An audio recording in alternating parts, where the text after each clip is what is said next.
आप देख रहे हैं अमर स्तंभ राजेश के साथ। और मैं हूं आपके साथ राजेश कुमार। जी हाँ, घटना की मैं बात करूं, घटना का जो सिलसिला है, हत्याकांड जो सिलसिला, वो तो थमने का नाम नहीं ले रहा। कानपुर नगर की अगर मैं बात करूं, कानपुर में लगातार हत्याकांड की सीरीज होती जा रही है। हत्याकांड की बात अभी मैंने आपको कुछ दिनों पहले एक हमने रतनदीप, जहां पे जयप्रकाश जी की एक वहां पे बेरहमी से मतलब एक तरह से ट्रीटमेंट ना मिल पाने का उनकी मृत्यु हो जाती है। आज वैसे आज मैं आपको बात बताता चलूं तो आज हम यहाँ पर बैठे हुए हैं मकड़ी खेरा के बालाजीपुरम में बैठा हुआ हूँ। कानपुर नगर का ही कल्याणपुर थाना लगता है। और यहाँ पे एक पूजा कटियार हत्याकांड की मैं बात करूं, पूजा कटियार हत्याकांड की, यहाँ पे मैं आपको एक ऐसी दास्तान बताने वाला हूँ जिसकी हत्या का तो अभी तक किसी प्रकार का कोई भी खुलासा नहीं हुआ। बहुत ही रहस्यमय तरीके से हत्या कर दी जाती है लड़की की। और लड़की विवाहित थी, उसका पति था, उन लोगों ने शादी करी। शादी करने के बाद 7 माह 6 माह रहे। क्या वाद विवाद हुआ, किस तरह से घटनाएं अपने आप को घटना में घटना होते गए, किस तरह से विवाद ने एक बड़ा रूप ले लिया आज, जिस वजह से पूजा आज हमारे के बीच नहीं है। पूजा की हत्या कर दी गई या पूजा ने खुद आत्महत्या किया है, ये अभी मैं आपको उनके परिवार के द्वारा ही जानकारी दिलाऊंगा क्यों और कैसे किया गया था ये कांड और कब की कांड है ये। और अभी मैं आपके सामने बैठा हूं, चलिए उनकी मां से भी रूबरू होते हैं कि आखिर में बात क्या थी कि पूजा की हत्या कैसे हुई। आप उनकी मां हैं, क्या नाम है आपका? गीता कटियार। आप थोड़ा चैनल में ये बताएंगे कि पूजा जी की जो हत्या हुई और उस हत्या का मेन आरोपी आप किसको मानती हैं, उनकी हत्या हुई कैसे? मैं उनकी हत्या का आरोपी उसके पति को मानती हूँ। क्या नाम पति का? प्रशांत कटियार जी। वो हमारी बेटी को दहेज के लिए प्रताड़ित करता था। अपनी माँ से ये लेकर दो, अपनी माँ से गाड़ी मांगो, अपना यहाँ का सारा कुछ बेच के कमालगंज में रहो, हम तुमको ये करवा देंगे वो करवा देंगे। आए दिन इसको प्रताड़ित करता रहता था। अब पता नहीं, हमको पता नहीं चल पाया। मैं जब उसको यहाँ रामा देवी से मैं अपने यहाँ बेटी के पास आई तो हम उम्र तक पाया उसको। कब की घटना है ये? 29 अगस्त 2022 की घटना है। दोस्तों मैं बता दूं, पिछले महीने की बात है, आज तारीख 6 है और पिछले महीने की बात है ये। 29 अगस्त की बात कर रही है 2022 की और 8वें मतलब अगस्त की बात हो रही है। और कहीं ना कहीं से आज अगर मैं बात करूं, ये मात्र विगत हफ्ता 10 दिन के बीच का रेशियो। और आज हमारे साथ यहाँ पे मौजूद है, उनकी माँ मौजूद है। क्या ये बताइए कि अभी तक कोई आरोपी पकड़ा गया? कोई आरोपी अभी तक नहीं पकड़ा गया। और उसका बाप जो है वकील है, इसलिए वो अपने सबको बचाव में लगा हुआ है। हम अनाथ हो गए एकदम अपनी बेटी के ना रहने पे। मैं कुछ बोल नहीं पा रही हूँ, मैं कुछ कह नहीं सकती हूँ। मुझे न्याय चाहिए। पुलिस ने अभी तक किसी भी आरोपी को नहीं पकड़ा है। अच्छा, आपको जो आपकी बेटी की हत्या हो गई, इस जो घटना इससे पहले से चली आ रही थी, क्या आपको पता चला था कि मतलब ये वाद विवाद हो रहा है? कभी इसकी सूचना आपकी बेटी ने दी आपको? हमारी बेटी हमको बताया करती थी ये माइंडली हमको टॉर्चर करता रहता है। मैं बहुत डिस्टर्ब रहती तो मैं इसको समझाया करती कि परेशान ना हो, हम तुम्हारे साथ हैं। लेकिन उस दिन इस शनिवार को जब ये आया था, इसने हमारी बेटी ने हमको कुछ नहीं बताया। जब संडे को इसका फोन नहीं लगा, मैं अचानक उसके घर मंडे को मैं उसके जहाँ वो रहती थी मैं आई, उसका दरवाजा उड़का हुआ, मैंने कस के धक्का दिया, दरवाजा खुल गया, मेरी बेटी मरी हुई मिली थी हमको। आपने इसकी सूचना शासन प्रशासन को दिया? जी, मैंने इसकी सूचना प्रशासन को दी थी। अच्छा, जैसे कि आप ये बताइए कि आपको इसमें मेन जिम्मेदार किसको मानती हैं आपकी बेटी की हत्या का? मैं इसके ससुराल वालों को ही मेन जिम्मेदार मानती हूँ। ससुराल में किनको किनको मानती हैं? ससुराल में इसकी सास है, ससुर है, इसका देवर है और इसका पति है।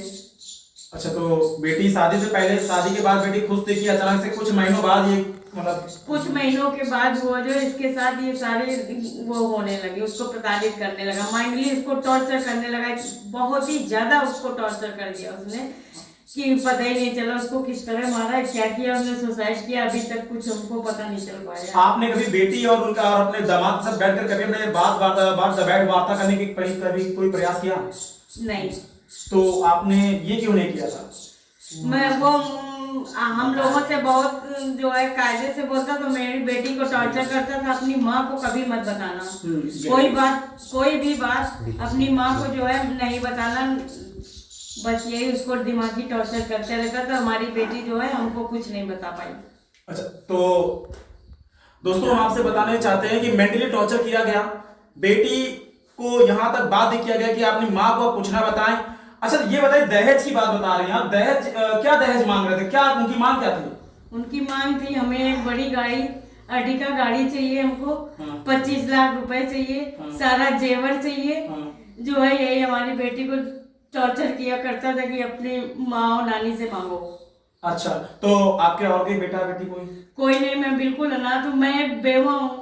ना ही मेरी एक बेटी सहारा थी, वो भी हम माँ बेटी को छोड़ के चली गई। तो बेटी ने कभी आपसे कहा कि मम्मी मुझे जो उन्होंने इतना पैसा मांग रहे हैं तो क्या उनको देना चाहिए या नहीं देना चाहिए, कुछ इस बात पे नहीं, मेरी बेटी ने तुरंत मना कर दिया कि मम्मी ये बहुत लालची, मुझे पता नहीं चल पाया, अब मुझे मालूम चला ये लोग बहुत लालची हैं। और इसके साथ उसको ये भी पता चला कि इसने एक लड़की की और हत्या कर दी थी। अच्छा, तो मतलब आपके वो जो दामाद जी थे प्रशांत कटियार की बात कर रहे हैं जी। तो क्या उनकी शादी पहले हो चुकी थी? इतने पहले भी एक शादी कोर्ट मैरिज कर चुका था। अच्छा, तो आपकी जो बेटी की शादी 7 महीने पहले समथिंग हुई थी? जी, 7 महीने पहले समथिंग वही दिसंबर में हुई थी। 7 दिसंबर 2021 में हुई थी। उसके बाद बेटी हमारी कुछ दिन वहां रही, उसके बाद उसको प्रताड़ित करने लगे। उसके बाद में ये सब रहस्य खुला कि ये शादी और कर चुका है। जैसे कि पूजा कटियार की बात करें जिनकी हत्या हो गई, आज से 9 दिन 10 दिन हो रहे हैं, समथिंग हो रहे हैं। और मैं बताता ये चलूं कि पूजा कटियार अपनी माँ की एक लौती बेटी थी और उनका कोई संतान, इनकी माता का कोई संतान नहीं था, ना बेटी ना बेटा। और चूंकि मैं बताऊं तो इनके हस्बैंड भी नहीं है जैसे इन्होंने बताया। और बताता मैं चलूं कि आज एक आशा, एक उम्मीद की जो किरण थी उसको भी बुझा दिया जाता है पूजा कटियार के पति प्रशांत कटियार के द्वारा। इन लोगों ने विवाह किया। विवाह जो इन्होंने किया था, इन लोगों ने एक दूसरे को पसंद किया, पसंद करने के बाद जा करके इन्होंने विवाह कर लिया। विवाह भी कहने का इन्होंने आर्य समाज से किया, जहां पर कोई शर्तें नहीं थी, कोई कंडीशंस नहीं थे कि मुझे ये चाहिए और वो चाहिए। अतः अंततः होता क्या है कि एक विवाद होता है, विवाद में एक जगह ये बनती है कि मुझे ये अर्टिका कार चाहिए, मुझे पैसे चाहिए, मुझे और भी कई चीजें उन्होंने मांगी है। उन्होंने अपने पत्नी से कहा, पूजा कटियार से कहा। पूजा कटियार ने अपनी मां से बोला, उनकी मां ने बोला ठीक है बेटा। लेकिन फिर भी पूजा कटियार जब उनके मंसूबों का पता चला कि वो कुछ ज्यादा ही लालची किस्म के हैं तो उन्होंने बिल्कुल मना कर दिया कि हरगिज नहीं देंगे। शायद यही एक वजह थी कि आज पूजा कटियार हमारे और आपके बीच नहीं है। चलिए इसी प्रकार से हम भी देखते हैं कि कल्याणपुर जो थाना लगता है, कानपुर नगर कल्याणपुर थाना क्षेत्र की पुलिस की मैं बात करूं, कल्याणपुर थाने के ऊपर एक बड़ी जिम्मेदारी लायबिलिटी आती है कि मां की एक जो बेटी, जो एक लौती बेटी, जो एक सहारा था, उस सहारे को जो आज प्रशांत कटियार के द्वारा बेसहारा कर दिया जाता है, आज कल्याणपुर थाना किस नतीजे पर पहुंची है ये भी आपको हमारे इस चैनल के द्वारा मिलेगा। बाकी दोस्तों आप हमारे कमेंट और राय में जरूर लिखिएगा कि आज आखिर में इस मां के साथ जो हुआ है, ये ऐसे लोगों के साथ होना क्या चाहिए। बने हमारे साथ देश दुनिया बाकी बड़े तमाम खबरों के साथ में राजकुमार से।